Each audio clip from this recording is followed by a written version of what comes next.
Shameless. United in the Europa League. Europa League. We tell them one time and we say Europa League.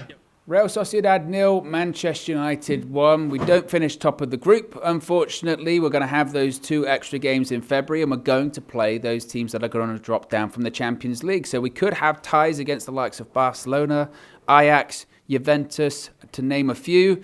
We could talk about the referee performance not being great. It wasn't. But I think fundamentally what you have to look at and what Manchester United have to realise is that we didn't do enough. We did not do enough to finish top of the group. We did enough to win the game tonight, but we didn't do enough to win the game by 2 clear goals, and that's what we had to do.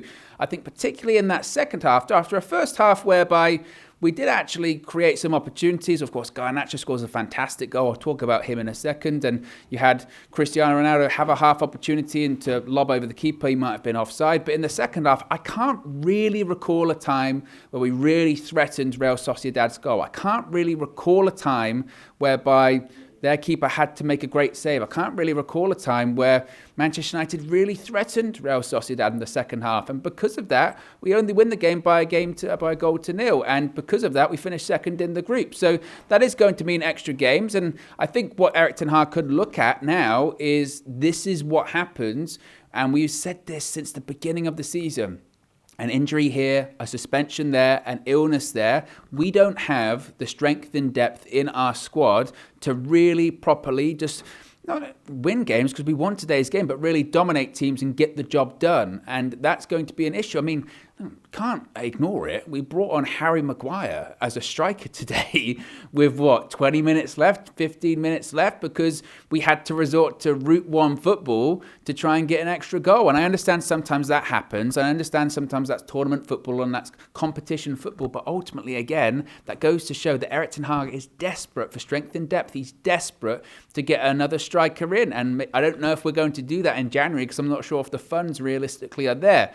I think the positive, certainly, for Manchester United and Erik ten Hag will be, again, that we won the game. Certainly, we won the game, and that will be positive. I think Alejandro Garnacho, talk about a young prodigy. This is a guy that hasn't got a lot left actually on his contract at the moment, but in the 2 last Europa League games that he's played in, we've seen a guy that's direct. He's willing to run at attackers. He offers something that people like Jadon Sancho don't, and I don't mean any disrespect by that, because I think Sancho and Garnacho are completely different players, but Garnacho is willing to run at defenders. He's willing to take them on.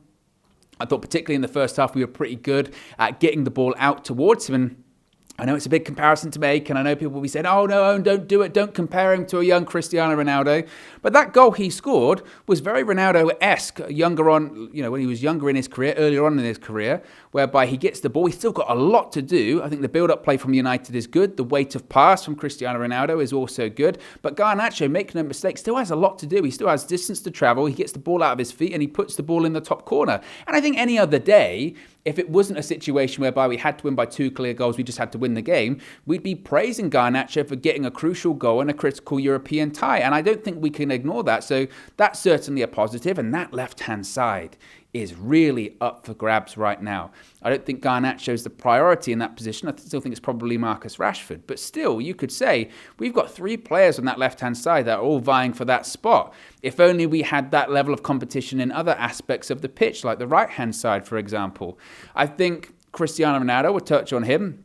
I know it's a lightning rod subject whenever we bring it up, but I thought in the first half he did okay. I thought his link-up play was good, but like a lot of people today, we just fell off. We just fell off and we just weren't at the races. And again, I go back to it. We didn't do enough to win this group. We did enough to win the game. It doesn't feel like we won the game, even though we did. But we just didn't do enough to win it by 2 goals. We didn't create enough chances. And again, particularly in that second half, we got overrun. The game, I felt, changed a lot when Lindelof went off as well. We then changed to this shape where it was like a 3-3-1 sort of situation. Mina kind of commented on it. And it's true that it felt very experimental. And I suppose I don't massively have an issue with it in experimenting in these types of games. I'd rather us experiment in these games than, say, Man City away. But still, I think it goes to show that a few injuries in, a few suspensions in, a few illnesses in, was so light. Donny van der Beek, of course, got a start tonight. Now, I've been accused of having the Donny van der gender. I've been accused of having an agenda against Donny. What I've always wanted to see is something. That's my only thing for him. I've just wanted to see him do something, impact a game. And I know that the pushback is, and it's a fair pushback when they say, well, Owen, Donny hasn't had a run of games, or Donny he's only had 10-minute cameos, or he hasn't started 3 or 4 games in a row. He's been at the club 3 years, but he's never had the opportunity to really get his career started and get moving. But games like today was a perfect example of the criticism that I think is justified when it comes to Donny van der Beek.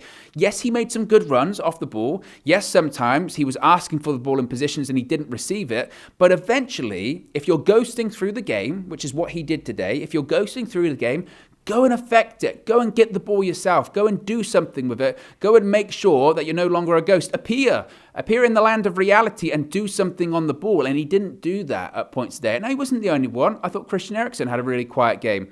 I thought, Casemiro actually was superb. But there were other players in the game, as I mentioned, that were quiet. But that's the issue with Donny. More often than not, it's that quietness. It's that ghosting through the game. And then he comes off and that's kind of it. Bruno Fernandes started the game on the right-hand side. Once again, like at the weekend, he was the pass before the assist. And I thought he did okay. I prefer to see him in that 10, honestly. I don't see the future of him being on that right-hand side. It's only because Anthony was not available because of that little knock that he has. Because once you have Bruno on that right-hand side, you do lose a lot of width and you do lose a lot of speed, and you don't get with Bruno what you get with Anthony. So that was part of the problem there. I thought Marcus Rashford, when Rashford came on, for a player that's been playing so well and been getting goals, he got a goal against Sheriff, he got a goal obviously at the weekend against West Ham. When he came on, I thought he was really, really poor.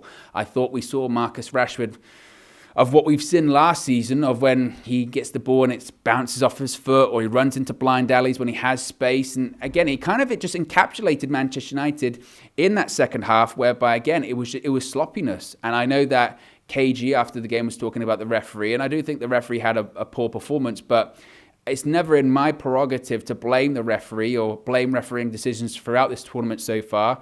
We knew, we can look back on that game at Old Trafford and say, it's a terrible handball decision, how could they give it? But at the same time, we went into this game this evening knowing what we had to do, and we didn't do it. We didn't do enough. We didn't do enough to win the game by 2 clear goals. If anything, in the second half, I think Sociedad might come out of it and say, we played pretty well in that second half. Maybe we deserved a little bit more. David De Gea in that first half keeps it at 1-0. A fantastic double save. The first one, you could even argue maybe he should push it out a little bit further. But the second one, he just gets his body across. And to be honest, the attacker should maybe do a little bit better. But like at the game at the weekend, he keeps us in the game, and that's what he can do. And as a goalkeeper, David De Gea has done everything he can do for the goal as well. One of his passes is in the lead up to the goal too. So I think players like David De Gea, like Casemiro, can hold their heads high, like Alejandro Garnacho can hold his head high. But ultimately, Manchester United didn't do enough to top the group. They did enough to win the game, but not by 2 clear goals. Going forward, as I said, going into this game will not define our season. We have still qualified for the next round. We have still gone through. We're going to have more fixtures. We're going to have a tough game. But we can't be afraid of anyone. And I don't fear anyone. I really don't. Ideally, you'd want to avoid the big sides, but I'm not afraid of them. I think United are playing decent football, and particularly in those big games, we are showing up, which we weren't doing last season. We've got a lot of leaders and a lot of big game players in our side, so bring them on. We've got to face them.